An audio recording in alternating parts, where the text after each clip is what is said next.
Hi, and welcome back to another episode of Project Peak Performance. Myself, Dave Gibbons, and Rob Brady sat with James Farrelly today. Now, James is one of the UK's leading, in my opinion, life coaches. I actually dealt with him personally a number of years ago. He was one of my first coaches, so I have a lot of admiration for this guy. And today, what we're going to be talking about with Valentine's around the corner is relationships. What we want to know ideally is what are we doing wrong in relationships? What could we be doing better? And maybe, like I say, what's cocking it up and what are the answers to these questions? So I'm hoping James, with his knowledge, will be able to answer some of these for us and let us know where us men are potentially going wrong and women, and potentially explain the differences between masculine, feminine senses and people and states, and what we can be doing going forward to ensure that we're having fantastic relationships and plenty of love, plenty of sex, and plenty of anything else that we want out of it. So without any other messing around, James, hello, welcome to the podcast. How are you, mate? Yeah, good mate, thanks. That's a good introduction. I'm quite happy with that. So You like it? That's brilliant. Well, do you want to explain to people what it is that you do, you specialize in, and how you've been helping people? Do you want the short answer or the long answer? Give me your answer. Okay. I mean, I'll try and keep it as relatively short as possible. But I've been doing this for, I think, I never count how many years. I'm terrible with dates and years. You know, even the kids' birthdays, I always have to count in my head because they don't just come to me. But I think it's about 9 years, 10 years. And originally, I started out as a personal trainer, and I very quickly realized that there was a lot more to it than just what you eat. You know, it's simple. Stop eating so much food and exercise. It's literally that simple. But why aren't people doing it? Why are people showing up? Some people not. Two people coming together and getting different results, etc. So it become obvious to me as I've always been curious. I've always been nosy. I've always been interested in humans, and the more I got curious, the more things would come into it, their relationships and the support of their partner and the lifestyle choices and jobs, etc. So I went on a course originally, which it was supposed to be about understanding neuroscience and the way the brain works and habits and stress response and nervous system in relation to helping people stay on track or do what they know they should do but aren't doing. You know, get them to do what they already know what to do. But actually, the experience I had was it absolutely blew my mind because I don't know if I knew it at the time, but on some level, I felt I was insane. I felt I was bipolar. I felt like I was riding this emotional roller coaster of ups and downs. Um, one day I'd feel like I could take over the world, and the next day I felt like I couldn't even get out of bed, and I would hide that. I got very good at presenting this happy, confident, excitable person to all my clients and be the life and soul. And then behind closed doors, I would, you know, be feeling all sorts of emotions I didn't even know at the time, really. And interestingly, the reason I love this topic of relationships is because I'd moved in with my wife. Obviously, wasn't married at the time, but and that was really confronting for me because I couldn't hide from her because she was always there, you know. And we had our first child together, and that was really difficult because now there was someone that could see the behind the scenes. They could see, and then she's thinking I'm mental or I'm bipolar, and there's all this kind of conflict there as well, where I'm trying to be the best I can be, but at the same time, the pressure of it, the financial pressure, the ups and downs, there's nowhere to hide essentially from her because, and that's what led me into looking more in this direction, where it was like, actually, do you know what? I'm not so bothered about just the diet, nutrition, etc. anymore. I'm bothered about like firstly, what the fuck's going on for me, right? Why am I the way I am? Why am I so erratic, angry, being triggered? You know, all these things, like just an email could just put me off track all day, or I'd have a pile of things to do, but yeah, I'd be sat in my office pretending I'm working when really I'm not because I can't even motivate myself to even get out of this chair, or the ups and downs. So I first went in the direction because of that. It was like, what is going on for me? What is happening here? Like, am I insane? Like, how do I get more out of myself? How do I be better? How do I be that best version of myself all of the time, rather than just one day a week or 2 hours a day or whatever it was? That's what led me into this. Was as I discovered more for myself, I then wanted to talk to other people about this. I remember my first video was talking about this, and it was so scary, and I so nearly didn't post it. And to my surprise, the response, still to this day, I've never beaten that video. That video just blew up and funded and drove my business for about 5 years. Because every time I tried to record a better video, I couldn't. This original OG video, I think because it was so raw, it was so I just obviously felt it. It was so important to me in that moment. It's like I've never been able to recapture quite the energy that I had in that video, because I think it was very raw, it was very scary, it was very emotive. And I just that's how the business was born, essentially. But to arrive at more the kind of relationship stuff, it's just an area of my life that I think I have got a lot from.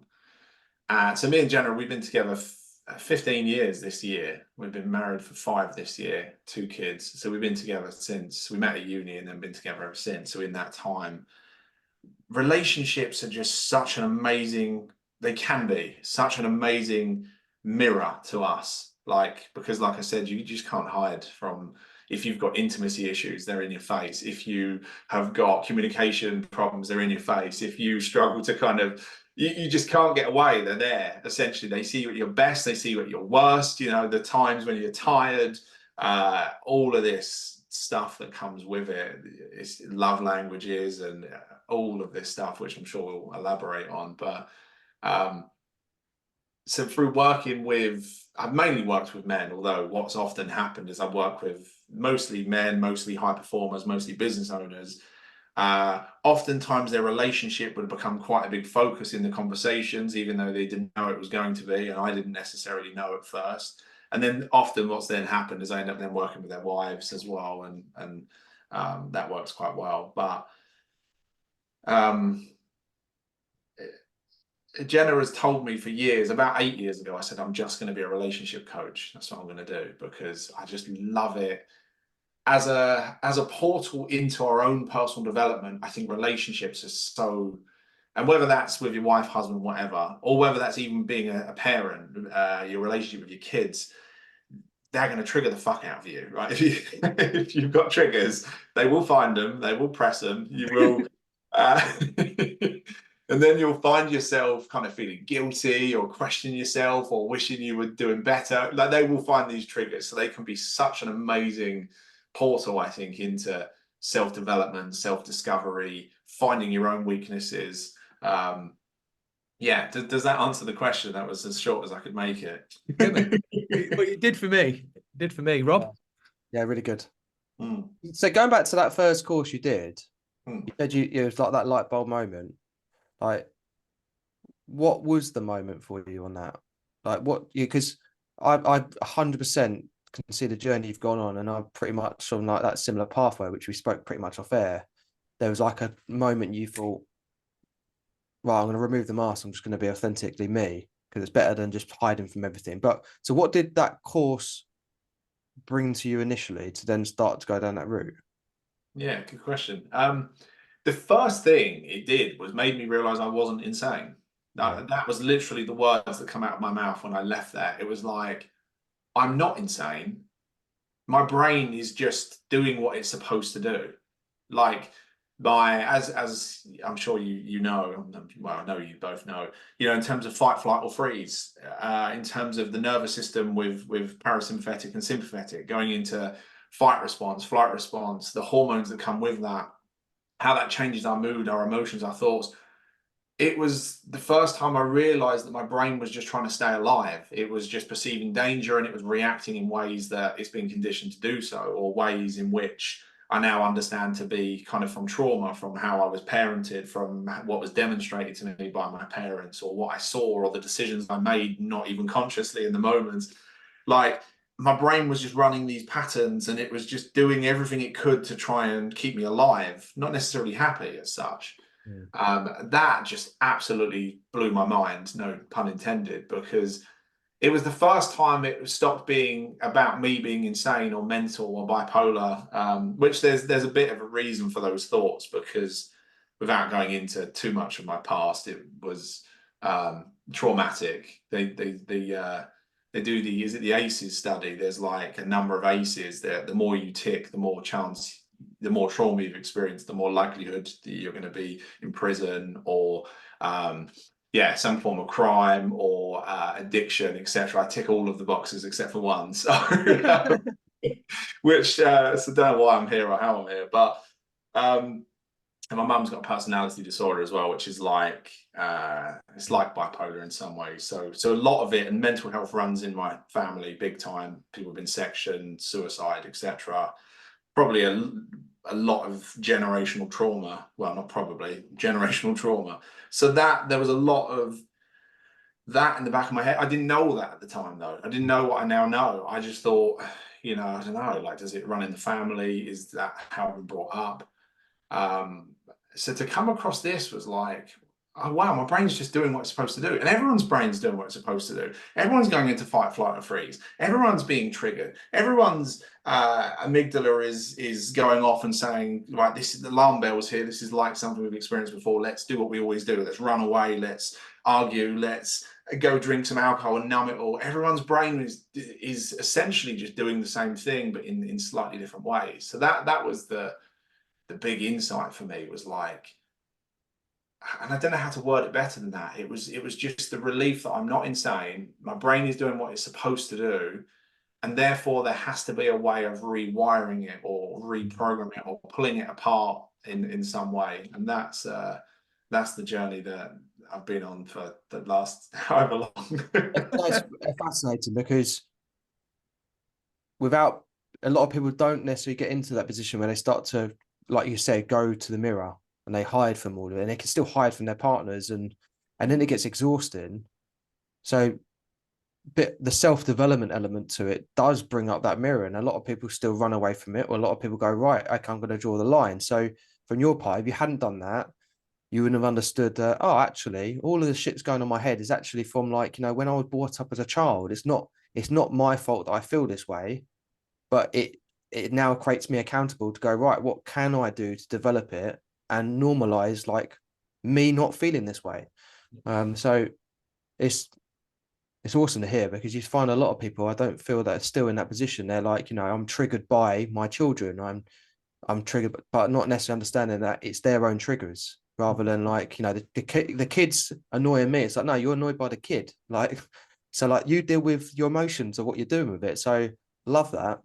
And especially with modeling of your, like your mum, like you said, like parents modeling previous generations, sometimes that's normalized. Like, this is the way that life is led. Like, you're gonna grow up in these environments, and you have to stay in these environments. So I mean, Dave and I were only talking about this morning, wasn't it? We were talking about, we don't watch the news anymore, because and everyone comes up to us about, have you heard about this? It's like, no, I have no idea what you're talking about, and I don't give two shits. So that is good to hear. So, and then, so from that, I like to dissect a lot. So from that initial program, and you were saying, like, I was having those up and down days, and I was going to the gym, and then I was hiding and stuff like that, and then you led to that first video. I'm gonna actually show the world, unmask it. Like, I've literally just done a TEDx the weekend talking about exposing yourself to social media and not masking in society, and how we can make better commitments. So love that.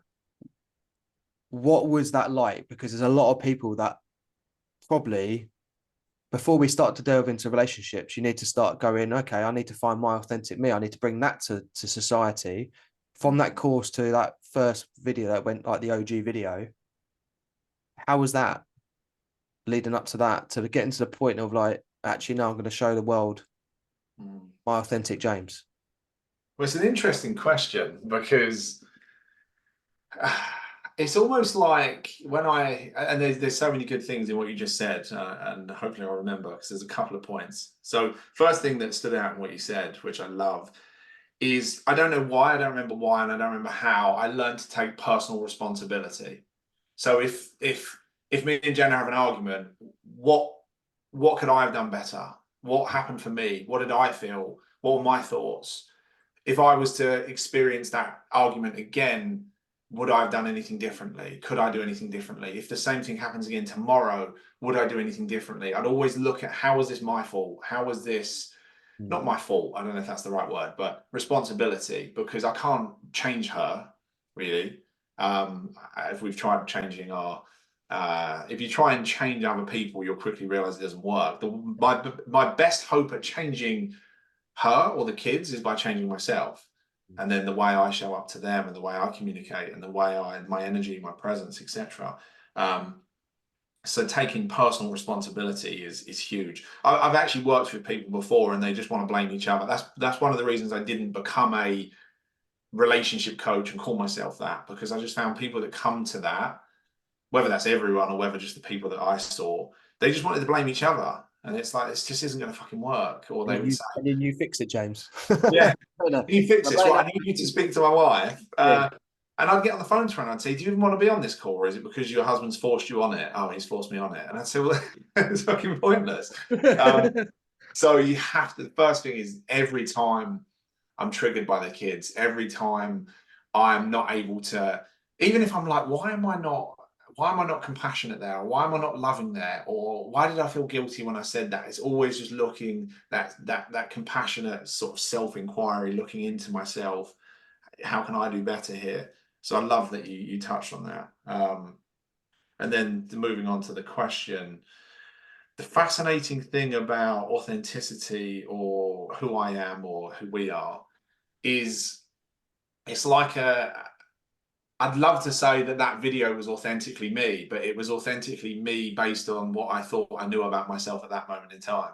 And then the next video was based on what I thought I knew about myself at that moment in time, and that's just carried on. And sometimes every time I think I know who I am, I then discover new parts of myself. It's almost like every time I think I know myself, you'll find something new, or a new door opens. Every time you think you've explored every room in the mansion, you find this new door within your mind that's got a whole new room or a basement, and you think, oh, it just never seems to end, but in the most amazing way, because I don't think there's anything more enjoyable than get into that, who we are, that authenticity of who we are.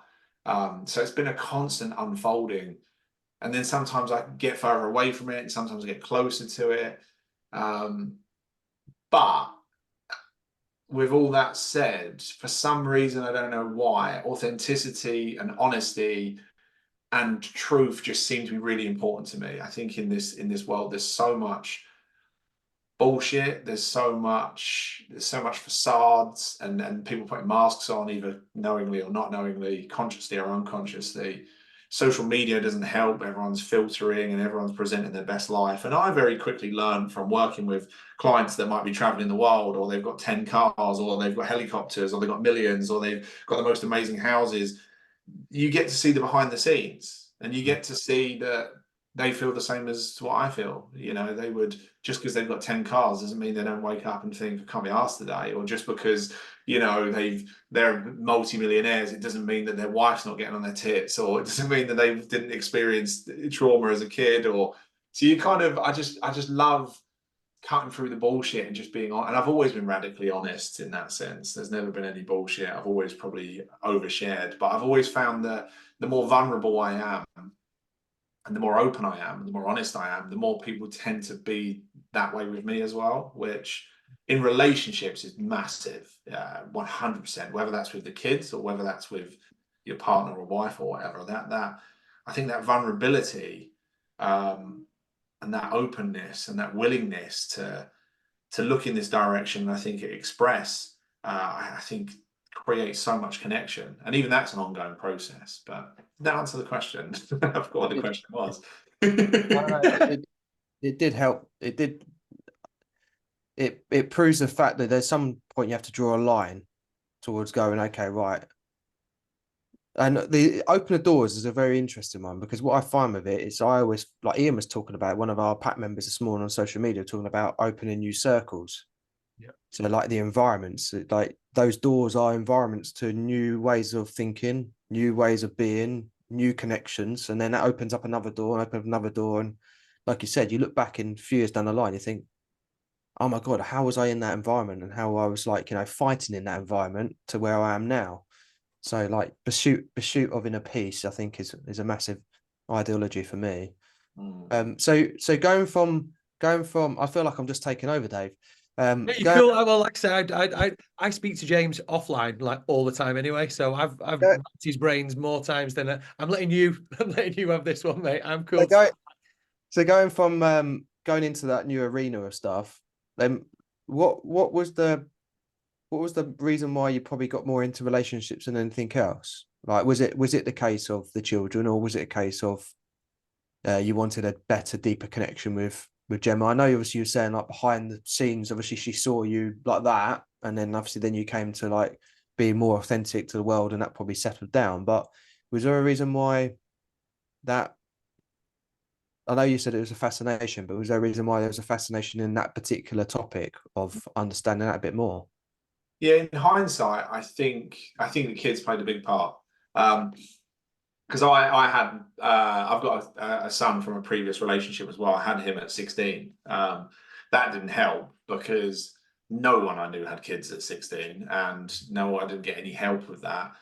And that was fucking hard work. I didn't know. It's stupid now. I didn't know that being a parent was hard work. So I'm thinking there's something wrong with me here, because whilst I love him and there are moments of joy, there are times when you wake up at 5 a.m. and there's a dinosaur in your face and he wants to play dinosaurs, and you're thinking, someone just kill me. Like, I can't do this. Like, or 3 hours into playing dinosaurs, you look at the time and you go, oh my God, it's like, it's still early. We've got 12 hours of this.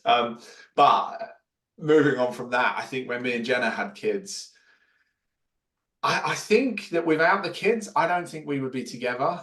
Um, because I don't think there would have been as much of a reason for us to work through and fight through. And that would have been a massive shame. And we would have missed out on everything that we now have, because I don't know. I think it would have been easier to quit. I think it would have been less confronting to quit. I think it would have been very easy for me to jump from relationship to relationship, thinking they're the problem, she's the problem. Let's just keep searching for, the one that ticks all the boxes. And inevitably, I'm sure, as you see with some people, they get in a next relationship and it's the same as the last one. It's the same patterns. They go from one abusive relationship to the next. Mm. But in hindsight, there's something about, I think, some people experience stuff in their past and then they just repeat that. And I don't think knowingly, there's the phrase that hurt people hurt people. And I think that probably points to that. But there are some people, and again, I don't know why, that experience something and we say, I do not want my kids to feel this. I want to Mm. give them everything I didn't have. So for me, being a good dad has been probably my biggest purpose, or one of my biggest purposes in life. And again, I don't think I knew that, but in hindsight, I think that's what made me. I wanted the kids to see a loving relationship. I wanted them to see what happy parents and safety and love and joy and happiness, and I wanted them to experience that. So for that to happen, I needed to be my best self. I needed our relationship to be uh, as good as possible. And that also meant dragging Jenna along on this journey as well, because she needed to know all of this as well. So for the first few years, she was not really getting it, and it was so frustrating. She didn't really get it. She didn't really understand it. She didn't really want to get it, I don't think. She pushed against it, and I just would always I felt like, and a lot of people might relate to this, because it's often where one person gets it and the other doesn't, trying to skillfully communicate in ways and share certain things, um, and get her to gradually wake up to what I was seeing and what I was experiencing. And I did that actually through talking about myself, my own insights, rather than put the focus on her, me saying, you need to change, or you this, and here's your problem, and which just gets them defensive and guard up. And I would just always talk about myself. I'd always talk about, I was angry yesterday and I've realized why, and I felt this and I thought this, and I would always just share her insights, my insights, sorry. I had a realization that the reason I was so angry was because of this, and that's my fault. And I would just put all the focus on myself about how I can do better and what I've learned and what I've seen in the books I'm reading and what's come to mind for that. Every date night, even to this day, my favorite question. I always ask her, like, what's my score out of 10 this week? And and if it's 10, great. If it's 9, I say, well, why is it not a 10? And then she'll say, well, you've been a bit grumpy, or you've been this, or you could have helped a bit more. And I just take that not as criticism, I take it as feedback to do better. Right, yeah, I agree with that. And if I don't agree, it's not like I'm not like weak in the conversation. You know, she says, well, you didn't do the school run every morning and cook dinner every night. And then I go, hang on a minute, I can't do that. I'm going to stand up for that and say, I can't do that. And here's why. And here's how I feel. And so it's a conversation. But I always just kept the focus on myself until she started to see the changes in me. And it's like, once she started to see me change, I think that started to get her a lot more intrigued, a lot more curious as to, you know, what was I reading? What was I doing? And that meant that she started to go along on the journey. And then what started to happen is, you know, when I would say, like, what's my score out of 10? And then I would just listen and she would tell me, and I wouldn't butt in, and I wouldn't tell her why she's wrong, and I wouldn't invalidate what she's saying. I would just listen, I'd take it on board. I'd see that as what she's saying isn't necessarily the truth. That's just an expression of her thoughts, her emotions, how she's feeling. And I could explore that and I could get curious, because sometimes there was like a misinterpretation. You know, what people say and what they feel isn't necessarily the truth. I just got really curious about her, but the focus was on me, so it meant it wasn't really triggering for her. But what follows is, at some stage she then started to go, well, what's my score out of 10? And it's like, okay, well, now you're asking. 5. 1. Yeah.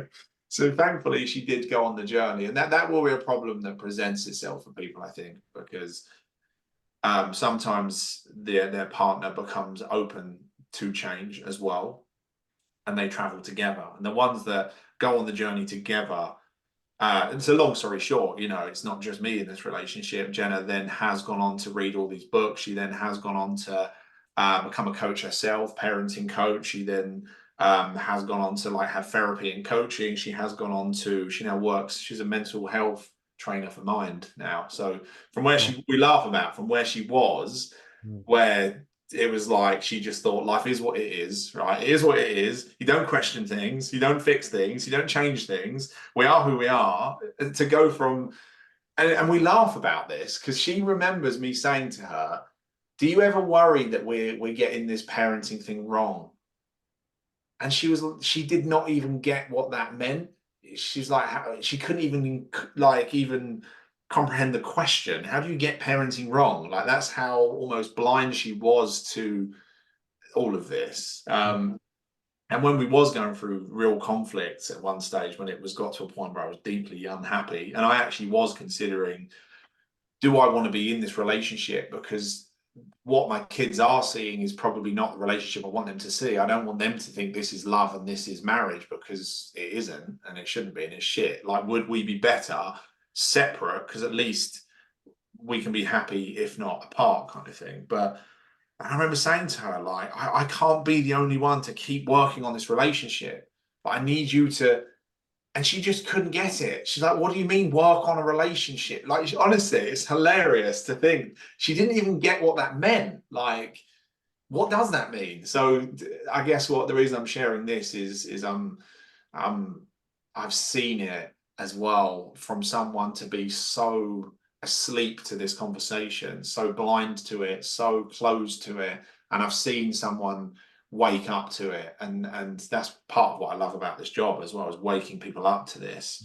But I've also seen within my relationship, waking someone up to it, because I think something you said a second ago made me think of this. The problem with us humans is we can't see what we can't see, right? So if we knew our weaknesses or what we needed to work on or what needed to change, we would just get up and change them. It would be that simple. You'd go, right, I need to change this, and this, and here's my problem, job done. And the frustrating thing as a coach is sometimes I can see it. I can see what their problems are, but I know that it means nothing until they see it. And that might take a day, it might take an hour, it might take one call, it might take 4 years.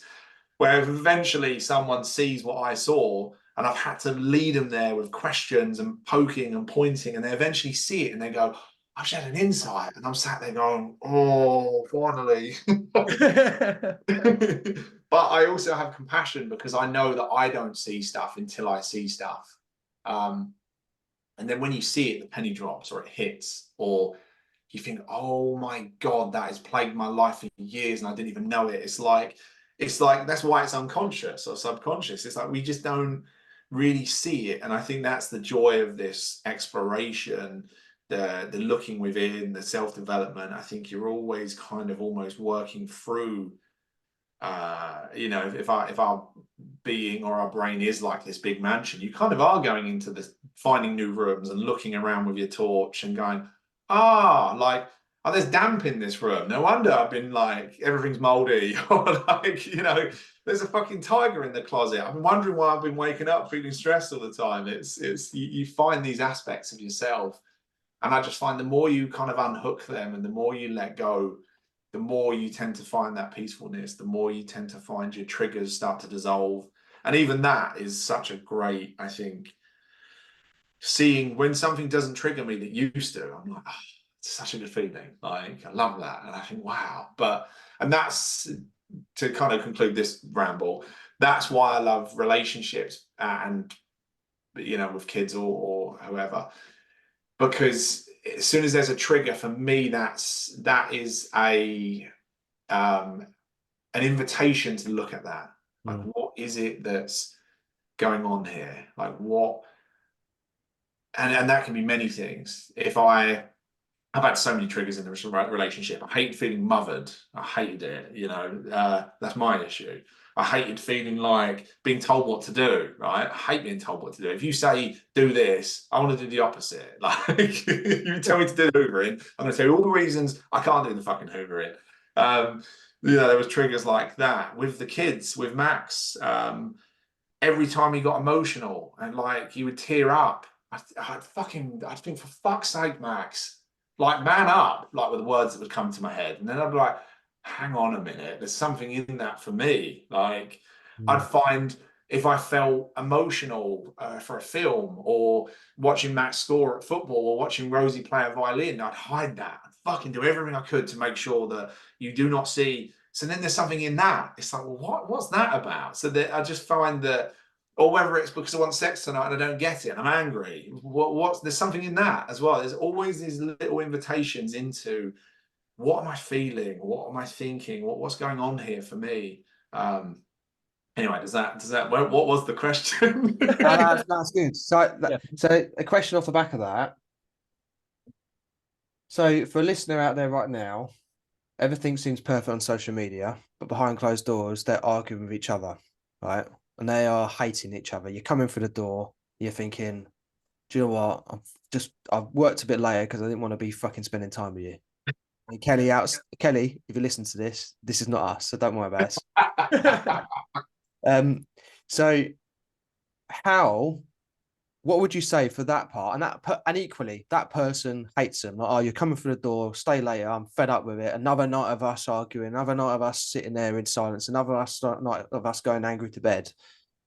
What would you say that first step would be initially, just to initiate some like peace treaty, effectively, like the resolute to that? And yes, go into a coach to that part, but I believe that someone probably shouldn't be coming to you right now in that moment of time, because there needs to be some sort of peace time. Otherwise, you get that situation we had before, like they're angry, they don't want to look at the thing. I've been told to get on this call. You speak to you and you're thinking, okay, well, I'm not here just to listen as an agony aunt. There needs to be some action from that. So what would you say is like the initial part? If someone is there and someone goes, well, I'm actually going to take that next step and wave the white flag and get some resolute to it, because there is a deeper line of us actually want to resolve this. What would you say is like, what would you say advice to anyone who's in that position? Yeah, it's a good question. I mean, obviously, some form of coaching or something would be great, but only if they are willing to look at themselves. So I've had many clients change their relationships, and oftentimes their wives haven't even known they're talking to me. And my favorite is when the wife thinks that it's a scam or it's too fucking expensive, and he says, "Fuck you, I'm doing it anyway." And then she has to eat her words because he changes so much. And they're like, "When are you speaking to James again?" I love it. To me, that's the best thing is when someone sees the change in you. I think that's such a rewarding thing. But I'm not saying that's the only route. I'm not saying I think there are many other ways of. Um, I can't answer in short terms. There's a few things that come to mind, and one of them might land for someone, and the other one might land for someone else. But the initial thing that comes to mind is I'm always amazed at how fine that line is between love and hate. Yeah. You can feel a million miles away from each other and like you despise each other. I felt that. And then hours later, minutes later, days later, the total opposite. And I think, oh my God, like, why did I feel that way? Or it can switch. It's like I'm so happy in the relationship, and then something happens, and I think, I fucking don't even like you. I could like, not punch you in the face because I'd never do that. But like, there's such a fine line, and then this is one of the things that I learned quite early doors, that when we are triggered into fight, flight, or freeze, what happens is we literally our nervous system switches, but we're in a different part of our brain. If we were scanning our brains, you go from like the prefrontal cortex, the human part of the brain, you go into this animalistic part of your brain, which is totally different. It doesn't have logic, which is why, losing your temper over someone cutting you up in traffic, it makes no sense on a logical level. And afterwards you think, what was that about? You get home from a long day and you just shout at your kids, you compromise the loving relationship with your kids because they left a sock on the stairs, and you think, what the fuck was that about? Right? So you go into a part of your brain that doesn't have logic. And what I learned was when you go into kind of fight, flight, or freeze, you are literally preparing to defend yourself from a survival perspective. So if my wife poses a threat to my safety as a mammal, as an animal, as a gorilla, whatever, I will need to be prepared to kill her or run away or whatever it is. So the brain literally severs that emotional connection. Like it creates a disconnect. The same can be true, like that dissociation from like going through divorce or etc. So the brain is trying to protect you. It's trying to shut down any feelings of love, acceptance, whatever, because it thinks that's what it needs to do to keep you safe. You go into stress response, you get all the stress hormones. Normally, then all thoughts kick off. So I just like bringing awareness to that, because you start to see, okay, you're both just going into stress response. What I often see in a relationship that's got to that point is you're not even in the relationship together anymore. It's not you and them anymore. Like you and them, you'll know when it's you and them when you're on holiday, and after the third day you chill and you think, we're really enjoying each other's company and we're connecting more and we're talking, or whatever it is, right? Whatever those moments are. There might be those moments where you feel loving or connected, and it might have been a long time since you felt that, but it's like there are kind of four people in a relationship rather than two, because there's kind of who you are and who they are, but then there's their gorilla and your gorilla, or it's like who they are and who you are, but then there's all their thinking and emotions and triggers. And when a relationship gets to that point, it's almost like their humans aren't meeting each other anymore. Mm. There's an amazing picture. I don't even know if I can find it. I know exactly what you're going to talk about. Yeah. Is it the Everyman one? No. There's an image on Everyman. There's like two people back to back with each other, and then there's like, have you ever seen that one? No, isn't it? You Sorry, talking about the same thing. Like there's two people sat back to back. yeah, and then Their there's bodies, but their hearts are coming out and they're trying to reach each other. oh yeah, so it's very similar. There was something like a Everyman sort of, whatever it is, in America, whatever it is, and they've got two. They had two back to backs, but they had two little human beings inside. Kids, yeah. Yeah. I was like, Love exactly, that. yeah. Yeah. So it sounds like it's the same concept, but slightly different. The one I was thinking, it was like two people sat back to back and their hearts were desperately trying to reach each other. Yeah. I think that's such an amazing metaphor or whatever, or visualization of what's going on. I actually, the more I've got into this and the more I've explored myself on emotional, on a somatic level, the more I actually have realized when we disconnect, I feel like a block in my chest. It's the more I focus on that feeling, it's like it almost feels like a black hole. It feels like there's a disconnect. And I've been leaning into that emotion and what is it? Sadness, rejection. I've had a lot of shit's come up for me around sadness, rejection, feeling unloved. Massive for me. So much shit there I had to work through. And then when we feel connected, that feels very different. I almost feel like an openness in my chest, an openness in my heart. And that's probably why that image spoke to me, because it's like, you know, in this relationship, what would happen is it's my thoughts and her thoughts. And our thoughts are so unreliable. You know, we'll be thinking, and then my thoughts are like bacteria. They just keep multiplying. It's like, as an example, she didn't want sex last night. And it's like, but my brain doesn't just leave it there. It's like, she didn't want sex last night. My emotions might be, I feel rejected, I feel unloved, I feel she doesn't appreciate me. My thoughts kick off, well, I'm doing all this stuff for us, and she can't be asked to even do that. And you know, and hang on, this is the third time this month, and this isn't enough. And you know, if I got with this person, this would happen, and this client's having this much sex, and all of a sudden, all these thoughts are kicking off, and it's gone from her just not being in the mood, and maybe she wasn't last night, but she will be tonight, and that's maybe the end of it. To suddenly we're getting divorced, and she doesn't love me and appreciate me. It's like, so now when I meet her later on, it's not me in the room. It's me in this massive suitcase of thoughts and assumptions and stories and triggers. And I always say to like people, expectations versus reality, and the inner conflict is between that. Yeah. Like, because you're like, you know, your reality is this is what's happened. Your expectations is all of that stuff that's happening out there. I expect this, I expect that, I expect that. And the inner conflict always is like the unmatched route from reality to expectations. So yeah, 100% get that, because people, and also like that happens a lot within us as well. I think we're almost conditioned as a society to overthink all the things that might happen, but actually not happen, and all the reasons why. And actually, it then departs itself, like you said, back to in the actual moment of actually being deeper connected. Yeah. So I've got another question for you off the back of that. Just loads of questions. Dave, you can cut off. Do you know what? I'm going to go and make myself a brew. I'll come back in about half an hour. Send me a text when you finish, lads. Yeah.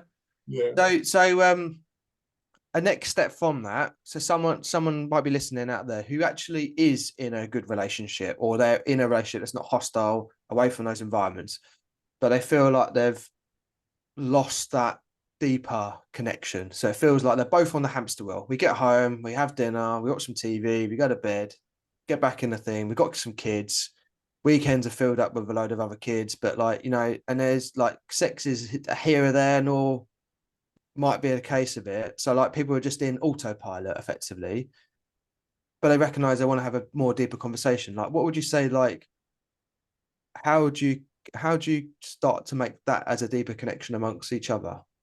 Yeah. You both recognize it.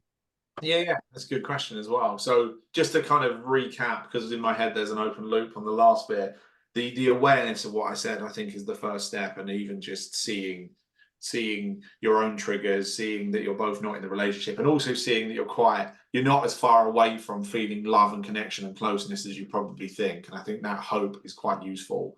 You start to, even if you start to see your own thoughts, see your own assumptions, when she says this or does that, what do I make that mean? What do I think she meant, etc. So you just get really curious about yourself and take responsibility.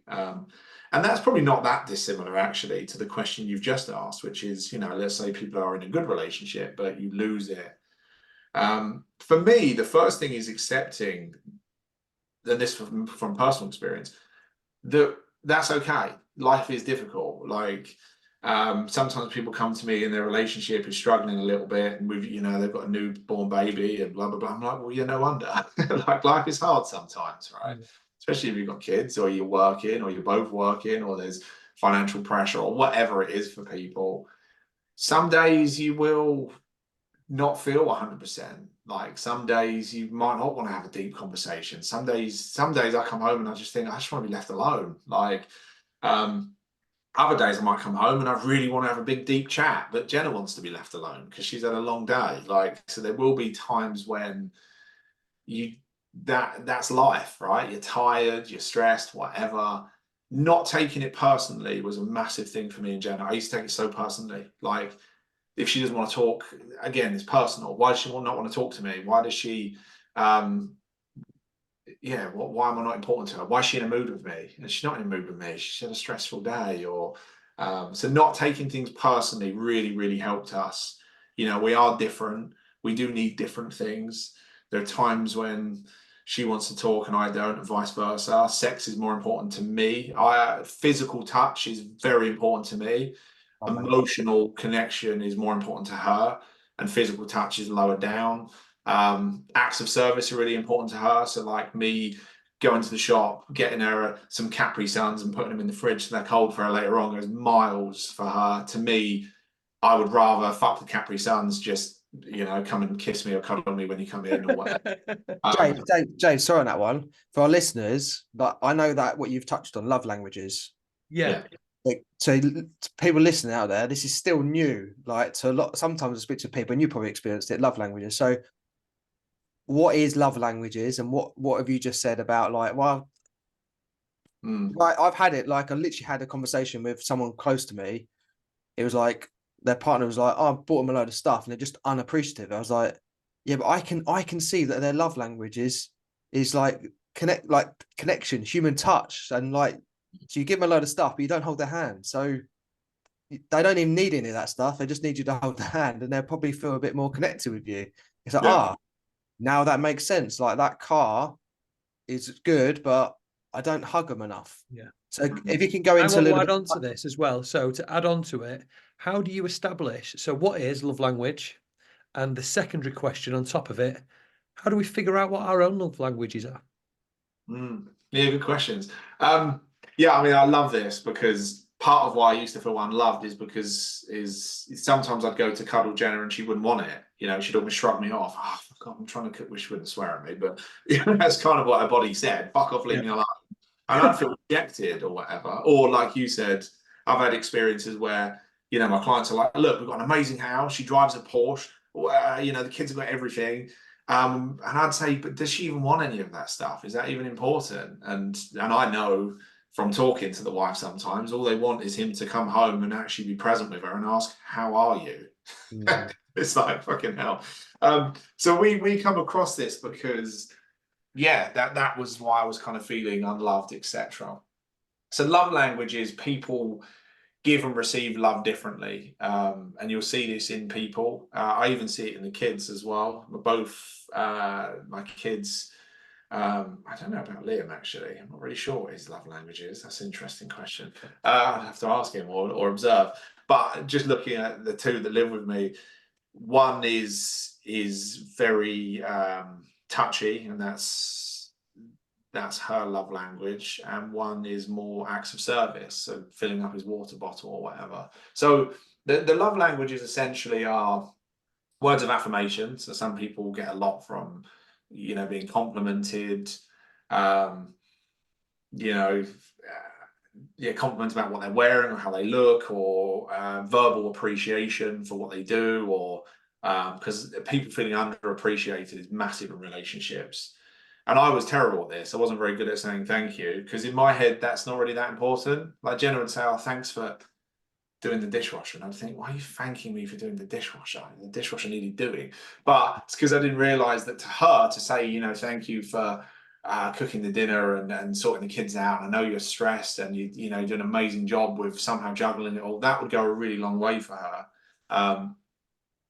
So yeah, words of affirmation. And then we've got physical touch, which it pretty much does what it says on the tin. It doesn't have to be sexual, but cuddles, kiss, etc., hand holding, stuff like that. Then you've got what have I not said? Acts of service. So that's me doing something for you, me going to the shop for you, me picking you up, me filling your car up with petrol, me defrosting your car in the morning, so when you come out it's already done. You know, me buying you a bounty because I was in Sainsbury's and I know that's what you'd like, and ta-da, you know. So and again, this varies in importance based on people. What have I not said here? Quality time, I think, might be one. Quality time, yeah. Yeah, what have I missed? I can't remember what I've covered now. I'm trying to count on my fingers, but I feel like I've missed one. Can't remember. How funny. They're obviously, the other one's obviously not important. But in terms of, it'll probably come up, I'll remember in a second. But in terms of figuring it out, I think you just have to look inwards. Like what's important to me? And you can look for the clues within your own life. Like what makes me feel loved? When I feel connected to my wife, husband, whatever, why? You know, what makes me feel connected? What do I feel important to her or not? And if I do, when and why? What does she do?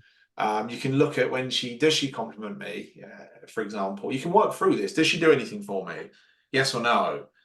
Yes. If it's yes, well, do I care when she does anything for me? And no. You know, does she compliment me or not? Or he, whoever it is. You can kind of work through it and just look for yourself, like what matters to me. So, for How example, do I like to receive love is a good question yeah, to ask yourself. Yeah. yeah. So this is about kind of receiving. Like I, for example, could probably be in a relationship where she doesn't really do anything for me, as in physically, but I couldn't be in a relationship where there's no touch. I'd struggle with that. I'd feel unloved. And I do. If we don't have any kind of connection physically, I start to feel unloved. So that's quite obvious to me. I don't really care about being thanked or praised or so that's like, okay, so that's not that important to me. But once you are aware of this in yourself, not only can you go to them and say, you know, and not demand, I need you to love me this way, because that doesn't tend to go well. But saying, I've noticed I feel more loved when you do X, Y, and Z, and I feel less loved when you do X, Y, and Z. And you can positively reinforce it as well. So if I notice that she's been more affectionate with me recently, I can say, like, I feel really kind of connected to you. I feel more closer to you. I feel more almost like you love me more at the moment. I think it's because you've been touching me more, or you've been whatever it is you have to work out for yourself. So the more you become aware of your own languages, the more you can communicate to them how you're feeling and how certain things make you feel. And I think that then opens up the door for you to ask them, like out of curiosity. And these questions will be received well. Me saying to you, you know, how can I, you know, what do you like about this relationship? What do I do in this relationship that helps you? What do you wish I did more of? What do you wish I did less of? What do you wish I never did again? What do you wish? These are all questions that are going to help them to, and they might not even know the answer for themselves. And that's the joy of it. As they answer the question, they might go, oh my God, I didn't think about that. But now you've asked. So in some ways, this is what we've done. It's like we've learned each other's, it's like the instruction manual that wasn't written. It's like you learn each other's operating instructions. It's like now I know that acts of service go such a long way for Jenna. It's like I can consciously do more of that. I consciously will make more of an effort. And then what happens is I don't do it with the intention of, right, if I do more of this, I'll get more of what I want. I just try and do more of what she needs, and there's tends to be a natural reciprocation. So then she becomes more loving and more touching with me because she knows that's important. The more she does that, the more I'm like, oh, I feel loved, and then I want to do more stuff for her because I feel loved. So I'm like, oh, I don't know, I might see something and. You know, like when I was in not a good place with her, I might walk past her car and see it's iced up and she'll be in a rush and think, oh, fuck her. But if I feel loved, I'll quickly do it. And it might take 2 seconds, but that's something that goes a long way for her. Or, as I said, like I think the other day, I don't know, she really fancied something and I just got in the car and went to the shop and got it. And that's massive for her. And I'm okay doing that. Of course I am. So, yeah, if you look in the direction of that, and these are, if you go back even from what I've just said for the last 5-10 minutes, there's questions in there. And I think to me, questions and exploration are the portal to all of this, really, not only personally, but I also find when I say date night, I don't mean go out and have a glass of wine and whatever and have a meal, etc. For me, date night is a conversation like this. It's a conversation about, you know, even what's my score out of 10 this week? Because that opens the door to it. It's an 8. Well, why is it an 8? What could I have done better? What should I have done more of, or could I have done more of, and then you just keep exploring that. She'll say, well, I didn't really feel like you helped me out this week. Well, what do you mean help you out? Well, I helped out with the kids and blah, blah, blah. Is that important to you? Yeah, it is. Oh, I didn't know that. Like, so often I'd be like, oh, I didn't know that. I didn't know that. Because it's not important to me doesn't mean it's not important to them. And it kind of ties into, I used to find other humans so frustrating. I still do, actually, honestly, sometimes. But a big part of that frustration was because I didn't realize that everyone else doesn't see the world the way that I see it. So because this is obvious to me, I thought that should be obvious to everyone. And because in traffic, well, because I read the traffic, right, and am a good driver, like 15 years of no claims corroborates my story as well. No accidents, no points ever. I love driving, and I think that makes me good at it. Maybe there's a correlation. And I read the road well, so I'll see that's going to block that, and that's going to block that. So let's let them out. And this person. So then when people wouldn't let me out, I think they're just a dickhead. They're just a dickhead, or they're fucking idiots, or whatever it is, because I was judging everyone else based on the way I view the world, based on what's important to me, based on what my values, and I didn't know that, and I didn't realize that what's important to Jenna might not be the same as what's important to me, and what's important to the kids is different as well. So I remember one final example. This is in a relationship. It was a client with their daughter, and I think their daughter just wanted to show them all these shit videos on TikTok, and he was like, "Oh, fucking." It's fuck off with TikTok, you know, it's all shit, and, you know, leave me alone, basically. And what he didn't realize is that may have actually been her attempt to connect, you know, him showing some, just being present in that moment and taking an interest in what's interesting to her. That might have been her love language. So taking the time, even if in your head you're thinking, oh, you know, taking the time to be interested in this because she's interested in this, maybe the difference between her feeling loved or not, or her feeling connected or not. So you start to just get really curious about, and you'll see it in your kids, in your wife, in your whatever. You'll start to see that they will try and give love in the way that they receive it normally. And if you don't receive it that way, this is why sometimes you can be in a relationship and feel unloved, because he might be buying all this shit for her and saying, you know, I love her and that's why I bought her all this stuff, but she doesn't receive love that way. So she doesn't feel loved because he's not complimenting her on the way she looked, or and then vice versa. She might then be cooking him dinner and whatever it is, because that's the way she gives love. But he's saying, well, I don't feel loved because she doesn't cuddle me, or we don't have sex. So it's like they're trying to love each other, but almost just speaking different languages. And I think that's where love languages originate from, really, that we give and receive love in different ways. Did that answer the question? Yeah, really good. Yeah, you did. It for me. I've got something similar with my partner Kel, because like Kel's trained to be a qualified like counsellor, and she's going into child counselling, special needs and a lot. So we've, like, you know, being a coach and a part counsellor, we have those parts. And she even said actually on her level 3, there tends to be more people breaking up on level 3 courses than anything else, purely because you go in such a deeper understanding of self-awareness and how you are, and yeah, you're starting to really take in the listening skills and everything like that. They tend to find that they come back and realize the relationship they're in is not the right relationship, and the person isn't the right way. And like you said, that person's now on this trajectory, and this person's like, no, I want to stay here. But we do something similar with regards to, like, we do the out of 10, how are you feeling this week? I do, yeah. Yeah, and then it's like we just do a check-in on Thursdays. It's like, how you doing out of this week? Oh, I'm a 6. Okay, like why do you feel you're a 6? I'm a 6 because of X, Y, and Z. Okay, how can I support you to get you back up to like 9s, 10s? Yeah. So, and it's been a massive game changer, because like you said, you listen to the person, they explain how they're feeling, why they're feeling that way, what can I do to support it, like, and that's actually developed us into going on a Saturday morning. Kel has her time away from the twins, and she does her part run and goes for a coffee and does some stuff, and I take ownership. That goes right, but then my day's on a Sunday. Yeah.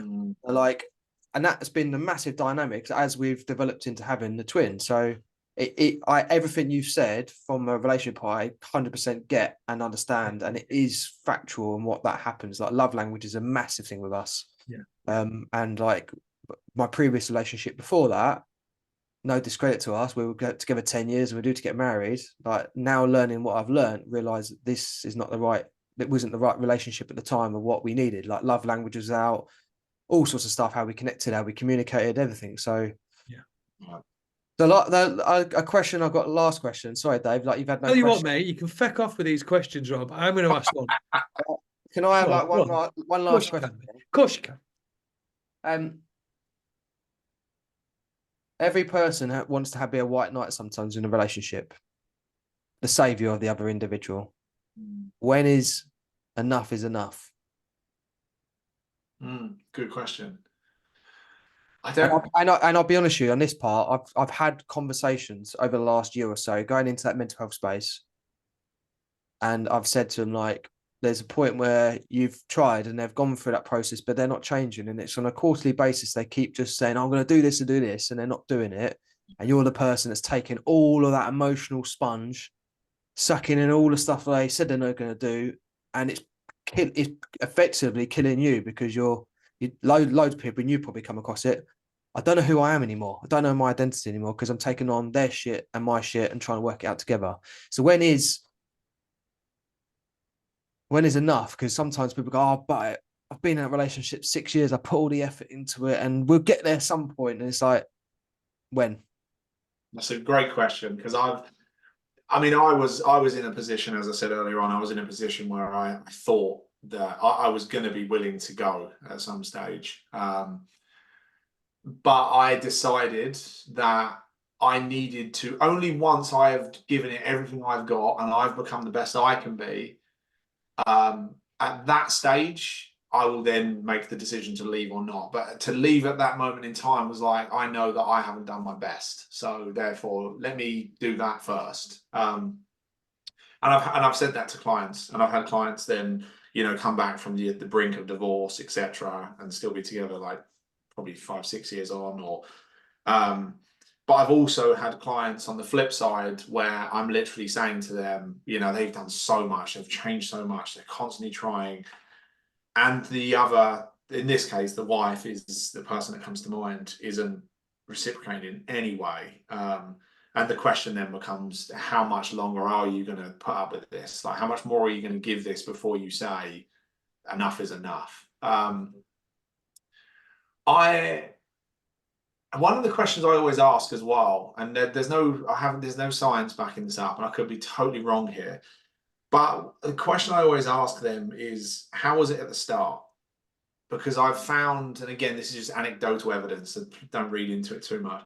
I've found that people that were really happy at the start, I feel like they can normally get back to that. But a lot of relationships that have gone on to split up, they weren't even happy to begin with. Or they've just got together because she got pregnant and then it was like, well, I'm trapped now or whatever. And they don't really, it was almost like they got together for the wrong reasons. Another thing that comes to mind is obviously, if we got in the relationship when we were kind of less conscious of this stuff or unconscious, we may have been kind of acting out those patterns that we've said, those trauma patterns. We tend to kind of settle for the love we think we deserve. And we tend to weirdly look for people that love us in the way that our parents loved us. So if the way our parents loved us was dysfunctional, we're going to find ourselves in a dysfunctional relationship. It's like with different attachment styles, you've got you've got avoidant and you've got anxious, and they tend to end up together and triggering each other. That's me and Jenna, by the way. I'm anxious, she's avoidant, so we triggered the fuck out of each other, which is probably a conversation for another day, because otherwise that'll be another hour. But to get to the point, to get to the question, again, this is my opinion, so this may not be fact, but what I look for is willingness in the other person. So what was frustrating me about Jenna at first is she wouldn't read a book. She didn't want to be in the conversation. She wouldn't have any form of coaching or therapy, or she wouldn't talk to her friends about it. She wouldn't talk to me about it. It was like, if nothing changes, nothing changes. So And that's what I see in some of these relationships. The wife just does not get it, doesn't want to get it, doesn't want to get on the phone to me, doesn't want to get on the phone to anyone, doesn't listen to any audio, is not open to any form of change in any way. It's like they are just stuck in this fixed mindset. And to me, that is, I don't know how long that can go on for before what happens is, you might have both started here and one of you just outgrows and outgrows and outgrows and outgrows. Whereas like with me and Jenna, for example, it was like this. And then she started to kind of come with me and then we've grown together. And I think that's why it's worked for us, 15 years. I've always come across a really interesting clip of anyone out there, Snoop Dogg. And actually he says, he calls it closing the gap. Yeah, and he said, actually, as a little clip, and they talk about how you grow as an individual and how you're friends. And he said, like, you grow, and then the closing the gap is if your friends don't come up with you, then you have to come back down to them, to their level. And then you lose all that stuff you built. So he said, like, it's called closing the gap. As you got there, it's their job to close the gap. So yeah, 100%.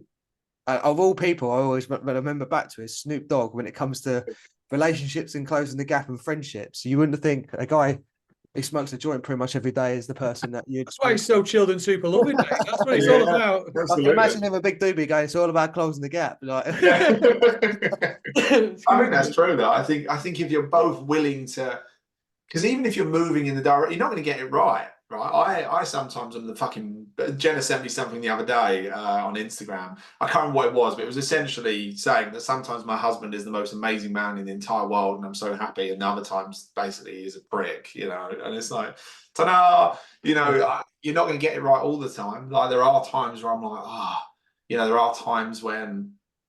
And again, you get better at this. There are times where I just have to say to her, I'm just in a mood today. There's nothing you've done. There's nothing, I can't figure it out. But if I'm snappy, just, stay away from me. And that's okay because I've communicated it and there's understanding. And vice versa. She might say, I don't know why. I'm just not in the mood to be touched today, but I still love you though. She literally says those words. It's like, okay, fine. So there's still understanding. But what I'm trying to point to is not about being perfect. It's not about being amazing every second of every day.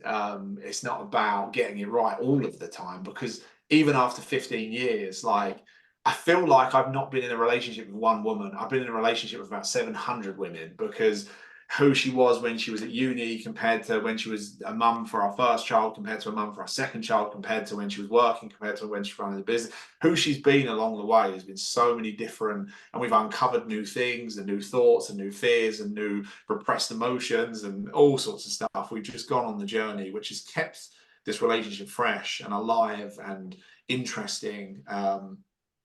So I think as long as you're both moving in the direction and you're both curious, one may be ahead of the other. The gap might be reasonably big or small, it depends. But I kind of feel like if you're moving in the same direction, I think there's hope and I think there's but if the gap gets too big or one person doesn't come with you, I just think you outgrow people and that's okay. You outgrow friends. I think I even outgrow old versions of myself. Like what was important to me 2 years ago, I'm like, yeah, I don't care anymore. Like, so we even kind of shed our own skin at times. So to outgrow a relationship, I don't think is inherently a bad thing, but I just think it's something for anyone listening, something to think about. What I wanted in a relationship back then has changed over time, but are we, and fortunately for us, I say us, I can hear her in the kitchen, so this is where she is. We've grown together. So for example, even having kids, her being a good mum is so important to me and us developing them emotionally, etc. and our time together. Well, in another life, she may not have given a shit about being a good mum, and that may have created diversion for us. That may have been a problem. So I don't know what that means in terms of, is there luck there? Is it you just grow and maybe you grow together, or maybe because we're kind of talking about going linear here, growing together, but you might grow, but actually go in different directions. You might start to see that actually, I love that you're changing and this relationship served us both amazingly, but we're just heading in different directions, and that's okay too. So I don't know if there's a concrete answer. I appreciate what I've really taken away from this podcast, which is awesome to see, is that you're a life coach in specifically around relationships, but you're not coming on here like some guru to say, I've got everything sorted and I'm like the best and we've got a perfect relationship. I love the authenticity that you're going, now actually, like, I'm in it as well. So like anything that I learn and understand, especially I've understood and learned over the last few years, like you said, 2 years ago to what you probably learned today, it enables you to then go to your clients and say, I experienced this something like or similar. I've learned this particular process. Like go off and explore this particular thing, like like attachment or attachment theory or love languages or whatever it might be. But if you hadn't done that, then that's it's lived knowledge that you can impart onto people. And it's awesome to see, because I find a lot going back to, like, we talk about social media and we talk about the perfect lives. Yeah. There's people out there who can go, oh, I've got the perfect relationship, I'm good, and people go, that's great, but like back to the normal reality of world with like people with kids and working lives and doing stuff, that's just again departed from actually reality of what I'm experiencing, what I need help with. So it's nice to have some good honest advice and conversations and relatability that someone could be listening to thinking, yeah, that's me. Yeah. But at least I feel like there's routes I can go that are the first initial steps and anything else. Yeah, I love that. I think the way I see it is, to me, marriage isn't like we've said we've signed some paperwork and now we're stuck. To me, marriage is waking up every day and asking myself, do I still want to be in this relationship? And the answer keeps being yes. And always working on it. It's like the gym. You get in shape. If you stop going, you lose your muscle, you lose your strength, you lose, to me, everything really. Myself personally, if I stop reading or listen to audiobooks and having these conversations, I start to regress. If I stop going to the gym, I get weaker. If I stop having date night or looking in the direction of this, if we go for a point where I'm like, we're not getting on well right now, we're like, I haven't done date night in like 3 weeks, we haven't even had a conversation. So the same with the kids. Sometimes I'm like, the kids are acting up, and I think, hey, I've not had any one-to-one time. So then I'll go into Rosie and say, do you want to play a game? And we'll do that. Or there's a level of maintenance, and life is always this. I always imagine like a seesaw and a roundabout. I'm always like balancing it or spinning plates. You're like, right, spin the wife plate. And then you're like, oh, the kid plate, spin the kid plate. And then you're like, oh, you're always. Some would say life is like 8 dimensions. Yeah, well, our 8 dimensions, yeah. But no, I'd say like the last part on that I would say is a good one. Is I always say with Kel, the thing that we've learned is the question that people should be asking is, do I need that person? Do I want that person? And if you want that person, you're in the relationship. If you need it, there's a whole different level of like what's going on there. So like exactly what you said there is like going back to the truth of why are we disconnected? What would we need to do? Like I need to be that person, etc. So Dave, have you got any questions? Do you know what? One last one. The only question I wasn't allowed to say today, and just to let the guests know that Rob shouted at me because I talk too much and I always keep guests on forever and a day until they fucking fall asleep. And today, all he's done is knocked me right out of it, so I can't speak. Well, I'm going to speak now, Rob. It's my turn. I've only got one question. I've absolutely loved listening to this, and yeah, talking about the love languages and the different attributes of relationships. But one thing that always stands out for me in everything in life is environment. So I believe the environment dictates outcome regardless. And then what we need to do is figure out what the ingredients are. So what the question is, in your experience, James, what set of ingredients do we all require to make a relationship successful? So ingredients may include things like trust, commitment. What are the main ingredients that build and keep a relationship together? And which of those ingredients, when removed, cause the biggest problems? Answer for that. I'll say some words and we'll see what comes out. Yeah. It's an interesting question though. Interestingly, my cat has just come in to join us. And the funny thing is about cats is this cat absolutely being loving and affectionate completely ticks my love language of touch. So I feel very loved by the cat. Yeah. Actually, I would say though, James, is that the same cat that woke you up about 4:15 on one of your videos the other day? Yes, yeah. Was it love then? Well, it wasn't until he then rubs his head on you and purrs, and I'm like, right, everything's fine, you know. It's like forgive us. Whereas, you know, I've had other cats in the past that just treat you like a hotel and they don't want to be touched, and I think, well, fuck you then. You don't love me. Get out. Yeah. But yeah, that's interesting because again, I think for me, and again, these are probably my own recipes. I don't know if I know the recipe for every relationship. I do think vulnerability is huge. I think curiosity, as in that kind of curiosity or that desire to get to know each other deeper and deeper, and also to get to know yourself deeper and deeper. I think the more you know yourself, I think the more you love yourself, I think the more you understand about yourself, I think the more you can show up in the relationship. So there's kind of curiosity there.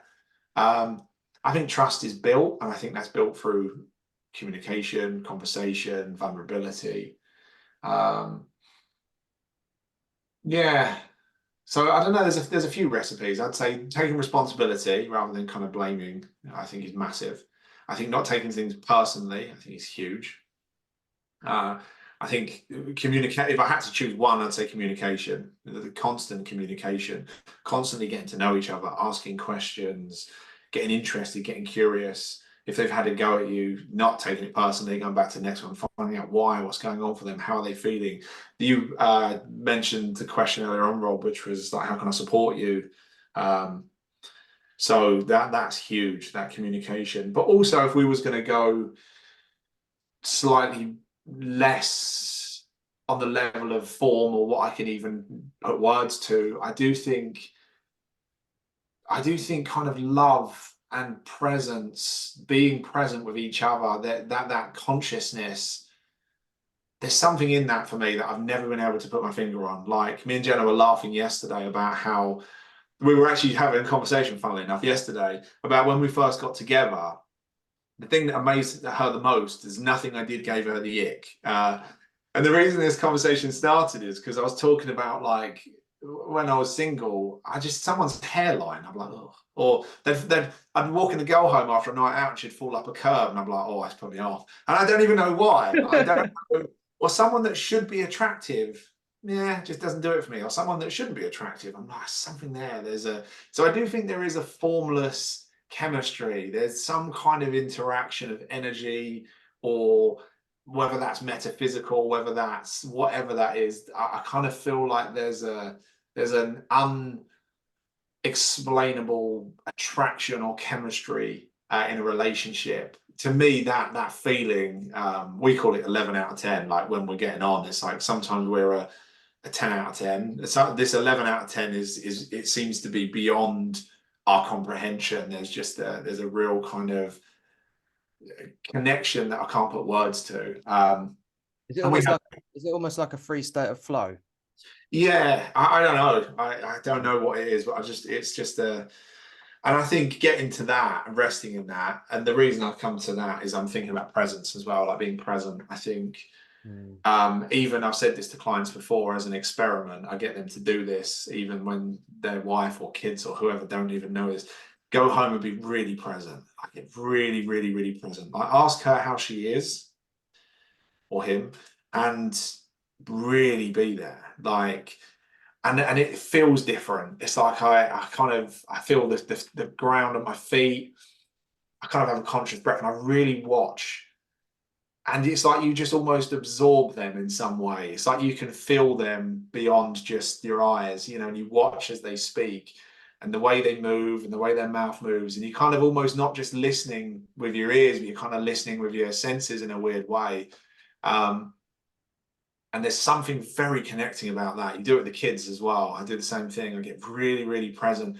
And I don't think they know it's happening, but you watch how they respond. It's such a fascinating thing when you get really present with your kids or you get really present with your other half, and then you ask them how they are or how their day is, or sometimes they don't even say anything. I just watch, and go try it. Whoever's listening, go try it. It's amazing to see how how the whole demeanor changes. I actually started to play with this where I'd actually give myself experiments. I'd get outside, and rather than come in stressed and on my phone and everyone's pissing me off and my mind's frazzled, I'd sit on the drive and I'd do some box breathing and I'd get really present.